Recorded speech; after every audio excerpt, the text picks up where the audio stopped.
Hello, everybody. Scott Golden here with the Golden Opportunities Coaching and Pro Wrestling Logic YouTube channels. Welcome to those of you who are new. Welcome back to those of you seasoned veterans of what we do around here. This is, of course, Pro Wrestling Logic. We are always endeavoring to bring you the best in pro wrestling related content.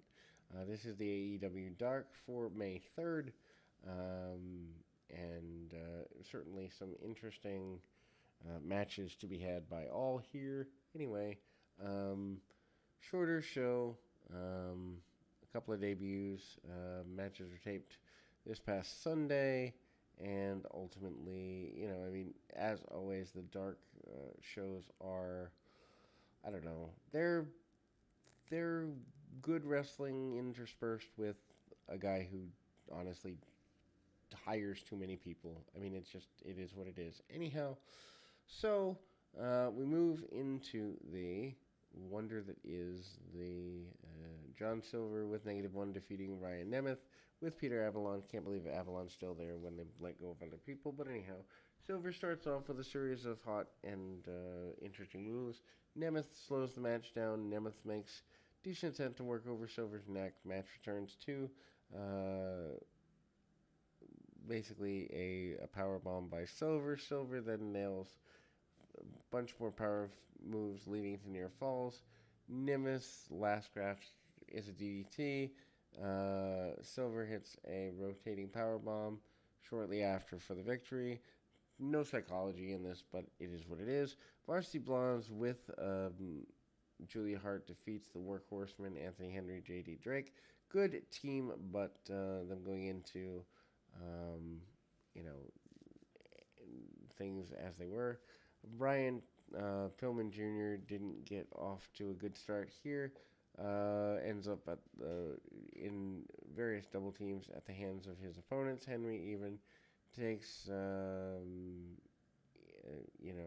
interesting things with a lariat over the barricade. Garrison eventually gets hot tag, which spells the end for the Workhorsemen. After some double team moves, Pillman and Garrison hit Henry with a dropkick powerbomb combination. After the match, Pillman cuts a promo on the House of Black, telling them that if they wanted Julia Hart, they should come get her. Sean Spears defeat Lord Crew. Spears hesitates to attack early, and Crew delivers a bunch of strikes. Spears doesn't let the momentum last that long and delivers a backdrop on the apron. Spears follows up with strikes in the corner and leads to a C4 for the successful pinfall. Ricky Starkson and Powerhouse Harps defeats Teriyaki and Lucas. Um, Basically, Hobbs and Teriyaki is also an interesting wrestling name for sure. He's overwhelmed by Starks early, and he rained down a bunch of strikes. Starks then shoves off the pile and eventually tags out to Hobbs, and that allowed him to send Teriyaki across the ring. And Lucas gets the hot tag, attempts to dropkick Hobbs, then he fails to take the big man down. Hobbs then keeps Lucas down and raising him up and holding him in place. Starks hits a spear shortly after. Starks hits successfully pinning Lucas. Julia Hart defeats JC Love. Love tries to fight back against her uh, deal, but is pretty dominant. No match for Hart, and then goes on to submit Love very quickly. Head scissors submission.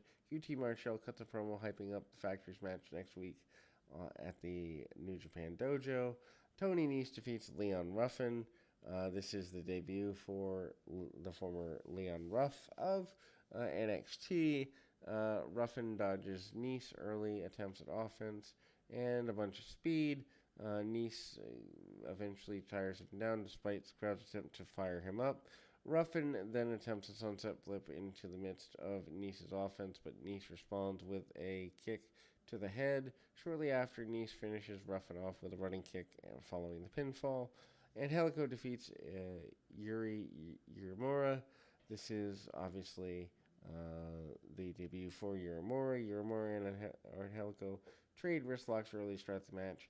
It turns into a submission battle, and they trade on both sides. Angelico tricks Uemura into the handshake and mid-match, allowing him to turn into the headlock. Uemura responds with a massive chop and caved in the chest of Angelico. Match begins to slow down at this point. Angelico's offense gets a little repetitive. Angelico is down and out when suddenly traps Uemura in the Navarro death roll after hesitating a few moments. Uemura submits. Dante Martin defeats Invictus Crash. Crash refuses to kind of get into a speed battle with his opponent, which is good for him. Martin has moments where he's in trouble a few times, but the match picks up, and then he hits a diving cross body. Martin follows up with an elbow suicide dive and a springboard moonsault for the win. Martin cuts a promo after the match, citing his excitement for the upcoming Owen Hart tournament qualifying match on Dynamite against Rey Fenix. Tory Storm defeats Diamante. Storm is decent enough in the match. Storm applies a headlock early, but Diamante gets out of it. Diamante transition focuses on Storm's neck and then goes as far as to hold Storm in the corner. Boot to the face until the referee forces a break. Storm then planted Diamante with a DDT on the outside before following up with a fisherman suplex for a near fall. Storm then hits the Storm Zero, picking up the victory, and that will close the match. We will be back with more right after this.